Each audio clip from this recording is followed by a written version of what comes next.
என்ன மீன் வச்சுருக்கேன்? ஆ எது என்ன விலைன்னு கொஞ்சம் சொல்லுங்கள். விலை என்னன்னு சொல்லுங்கள். நீங்கள் விலை சொல்லுங்கள். எல்லாத்துக்கும் விலை சொல்லுங்கள். சரி நல்லது, அப்படியே இருக்குங்க. இந்த பக்கம் இறா 1 கிலோ தான் இருக்காது.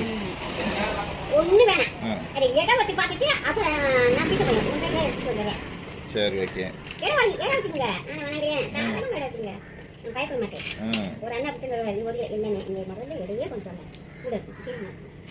அதுல என்ன மீன் இருக்கு? இந்த கருப்பு கருப்புல என்ன மீன் இருக்கு?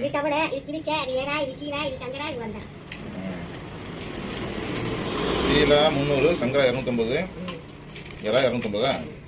இலிச்சா எவ்வளவு?